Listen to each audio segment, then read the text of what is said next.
We're not saying that people shouldn't have to be accountable for their actions. We're not saying that people's actions did not in some ways cause harm, but that doesn't mean that we're thrown away. Like, we're never the worst. We should never be viewed from the worst moment in our lives, the worst mistake we have, and we need to show compassion.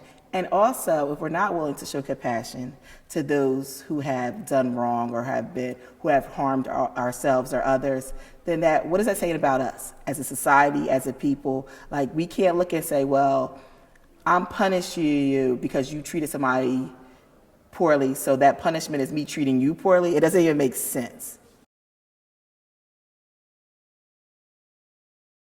It's no but to compassion, right?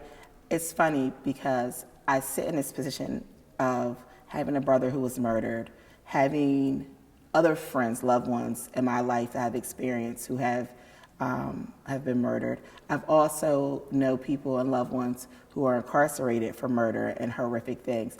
So I always say that I guess this nature of being an advocate or supporting people that's kind of started even before I was born. I think that we can't say but, because the other side of that is there's still people, right? We're looking at the action, but they're still human beings. And most people who got there have had a story. In my brother's case, when I'm sitting down now with Ryan, although he's the person who took my brother's life, is not a murderer. He's not a killer. He's not a defendant. He's not an inmate. He's a human being who found himself making decisions that he later regretted that just happened to be permanent decisions. So I think that we can't say, but there's a but. We only can forgive certain people.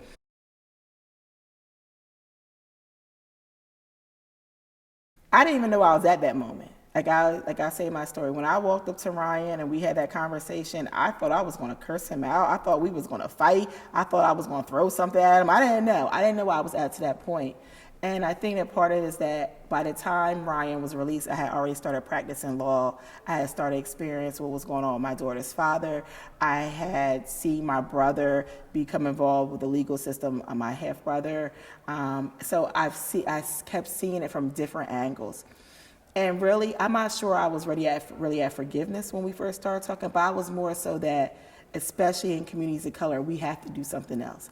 I'm tired of seeing young black men in caskets and in handcuffs. Like, it becomes draining. So my thought is that individually, people could hear my story, but collectively, maybe we tell our story together. Maybe if people see that it can work, that you can be released. And I remember saying to Ryan, like, the best thing you can do for me is live a good life. Like, the best thing you could do for my brother is live the life that he couldn't live, right?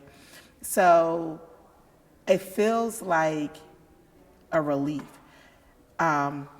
Hate, anger is a hard thing to hold on to, and we don't realize how much it holds us back. And it weighs you down, and it plays on your mental health and how you react to other ways. I feel free now. I feel like I'm able to really properly mourn my brother, and I was never able to do that when I was in that period of hate and anger and upset. I think we're bringing families back together. We're giving people opportunities to move forward in a more holistic approach, right? So for my daughter is now about to be 18. She'll be 18 in March. Her dad, she was 8, about to turn 9 when her dad was incarcerated. He was sentenced to 65 years. And for the last 9 years, she grew up without him. And not that they had the best relationship prior to that, but it's very hard to mend those relationships when somebody's behind bars, or to be able to understand somebody was behind bars. And she said one of her goals is to create a program for children of incarcerated parents, because when her dad went in, she looked for it, there was nothing there. And it puts a strain on families. We heard people talk today about having to be able to, whether being able to afford phone calls or be able to afford those trips, or to be able to spend a whole Saturday, and then you go into this room that's this dreary room with hundreds of other families, and you're trying to connect, you're trying to build those relationships, and it's not possible, right? So now you're stuck with mothers and children and grandparents sometimes raising children, and children who are lost because one or sometimes two of the people that are most essential to life, which are their parents, are no longer, they're taken away from them. And the system that we have now is not designed to create that relationship. So now we're creating more circular, more things like children of incarcerated parents are more likely now to get involved in the system themselves. Children of incarcerated parents are more likely to do poor in school. They have actually health issues. So we're creating generations of this disparity by bringing those individuals back, by creating a better system while they're in there, that you now are able to alleviate some of these consequences by having that going. And like they said, I went saw Nikki Giovanni the other day in Wilmington, and she said, our words are what we have. And if we're taking our words from us, not knowing our history, not knowing our story, our words are all we have. So if we take that from us, where does that leave us? We're leaving ourselves ignorant. We're leaving gaps in communication and people not understanding how to go forward.